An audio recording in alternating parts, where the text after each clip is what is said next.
ನಿಮ್ಮ ಇಷ್ಟು ವರ್ಷದ ಎಕ್ಸ್ಪೀರಿಯನ್ಸಲ್ಲಿ ಯಾವ್ದಾದ್ರು ತುಂಬ ಇಂಟ್ರೆಸ್ಟಿಂಗ್ ಕೇಸ್ ಅಂತ ಇದೆಯಾ ಆಂಟಿ? ಕಥೆ ಮೂಲಕ ನಮಗೆ ಯಾವ್ದಾದ್ರು ಹೇಳೋದಿದ್ರೆ ಆ ಥರದ ನಮ್ಮ ಆಫೀಸ್ಗೆ ಬರುವಂತಹ ಪ್ರಕರಣಗಳಲ್ಲಿ ಬೇಕಾದಷ್ಟು ನೆನಪಿಗೆ ಉಳಿಯುವಂಥದ್ದು ಆ ಥರದ್ದು ಬೇಕಾದಷ್ಟಿದೆ.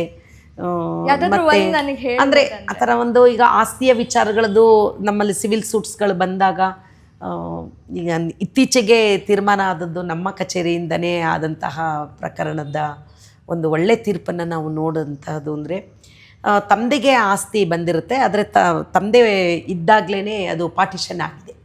ಅಂದರೆ ತಾತ ಪಾರ್ಟಿಷನ್ನ ಮಾಡಿದ್ದಾರೆ, ಅದರಲ್ಲಿ ತಂದೆ ಶೇರ್ ಏನು ಅನ್ನೋದನ್ನ ತೋರಿಸಿದ್ದಾರೆ.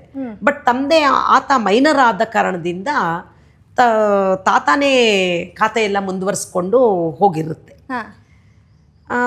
ಮತ್ತು ಮಗ ಮೆಜಾರಿಟಿಗೆ ಬಂದಿರ್ತಾನೆ, ಖಾತಾ ವರ್ಗಾವಣೆ ಆಗಿರಲ್ಲ, ಆತ ಮದುವೆನೂ ಆಗ್ತಾನೆ, ಮಕ್ಕಳು ಹುಟ್ಟುತ್ತೆ, ಆತ ಸತ್ತು ಹೋಗ್ತಾನೆ ಬಹಳ ಚಿಕ್ಕ ವಯಸ್ಸಿನಲ್ಲೇ. ಆದರೆ ಅವನ ಹೆಸರು ಖಾತೆನೂ ಆಗಿರಲ್ವಲ್ಲ.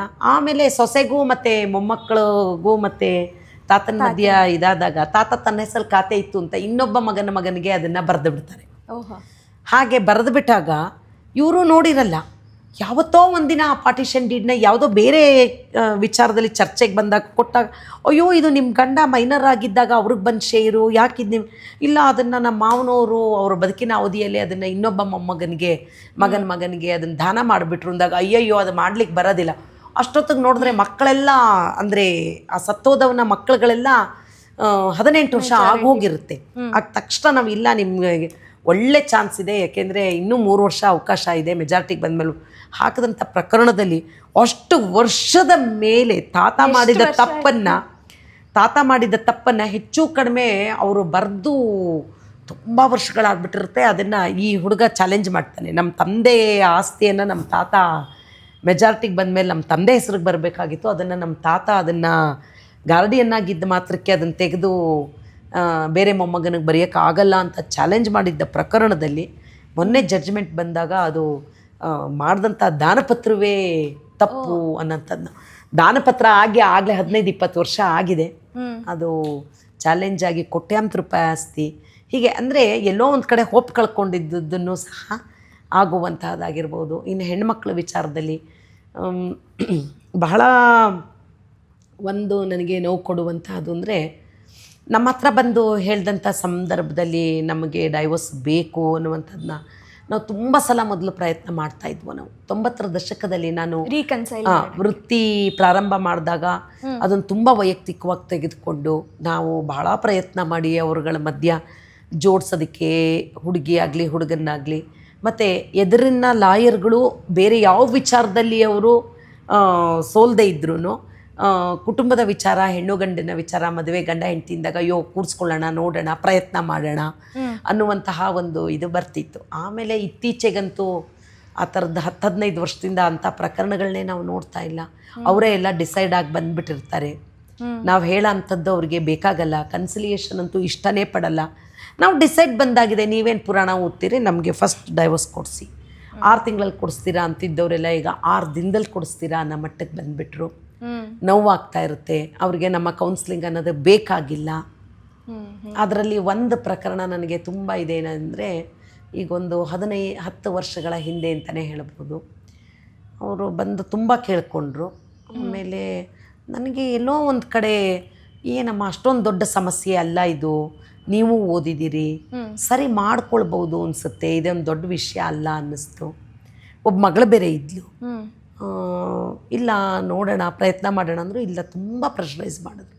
ಅಯ್ಯೋ ಪಾಪ ಹೆಣ್ಮಗಳು ಅಷ್ಟೊಂದು ನೋವು ಅನುಭವಿಸ್ತಾ ಇದ್ರೆ ನಾವ್ಯಾಕೆ ಇದು ಮಾಡಿ ಸರಿ. ಆಮೇಲೆ ಗಂಡು ಕರ್ಕೊಂಡು ಬಂದು ಮ್ಯೂಚುವಲ್ ಹಾಕ್ಸಿದ್ರು ನನ್ನ ಕೈಲಿ, ಡೈವೋರ್ಸು ಆಯಿತು.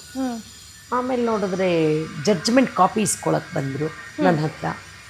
ನೋಡಿದ್ರೆ ಜೊತೆಲೇ ಬಂದರು. ಆಮೇಲೆ ಆ ಹೆಂಡತಿ ಮಾತ್ರ ಅಂದರೆ ಆ ಹೆಣ್ಮಗಳು ಮಾತ್ರ ಬಂದಳು ನನ್ನ ಹತ್ರ, ಜಡ್ಜ್ಮೆಂಟ್ ಕಾಪಿ ಇಸ್ಕೊಂಡು ಹೋದರು. ನಂಗೆ ಯಾಕೋ ವಿಚಿತ್ರ ಅನ್ನಿಸ್ತು. ನಮ್ಮ ಹತ್ರ ಬರಬೇಕಾದ್ರೆ ಆ ಸಂಬಂಧಗಳನ್ನೆಲ್ಲ ಕಳಚ್ಕೊಂಡು ಬಹಳ ದಿನ ಪ್ರತ್ಯೇಕವಾಗಿ ಪ್ರಯತ್ನಗಳಾಗಿ ಎಲ್ಲ ಮುರಿದೋದಂಥ ಸಂಬಂಧಗಳಾಗಿರುತ್ತೆ. ಆದರೆ ಇದು ಆ ಥರದ್ದಲ್ಲ, ಏನಿದು, ಜಡ್ಜ್ಮೆಂಟ್ ಕಾಪಿ ಇಸ್ಕೊಂಡು ಹೊಟ್ಟೋದ್ರು. ಆಮೇಲೆ ನನಗೆ ಗೊತ್ತಾಯಿತು ತುಂಬ ನೋವಾಗಿದ್ದೇನು ಅಂದರೆ, ಈ ನೀವೇನಾದರೂ ಮೀಸಲಾತಿಯಲ್ಲಿ ನಾವು ಕೆಲಸವನ್ನು ಸರ್ಕಾರಿ ನೌಕರಿ ತಗೋಬೇಕಾದ್ರೆ ಒಟ್ಟು ಕುಟುಂಬದ ಆದಾಯದಲ್ಲಿ ಗಂಡನ ಆದಾಯ ಸೇರಿಬಿಡುತ್ತೆ. ಅವ್ರಿಗೆ ಅಷ್ಟೊತ್ತಿಗಾಗಲೇ ಎಲ್ಲ ಪ್ರೊಫೆಸರು ಆತ, UGC ಸ್ಕೇಲ್ ಶುರು ಆಗೋಗಿತ್ತು. ನಾನು 2006 ನಂತರದ ಪ್ರಕರಣನ ಹೇಳ್ತಿದ್ದೀನಿ. UGC ಸ್ಕೇಲು ಅವರ ಸಂಬಳಗಳೆಲ್ಲ 18 ಲಕ್ಷ 20 ಲಕ್ಷ ದಾಟ್ಬಿಡ್ತಿತ್ತು ವಾರ್ಷಿಕ ಆದಾಯ. ಮತ್ತು ಇವಳಿಗೆ ಸಿಗ್ತಾ ಇರಲಿಲ್ಲ ಆವಾಗ ಒಟ್ಟು ಆದಾಯ ತಗೊಂಡ್ರೆ. ಅದಕ್ಕೆ ಅವರು ಡೈವೋರ್ಸ್ ತಗೊಂಡಿದ್ರು.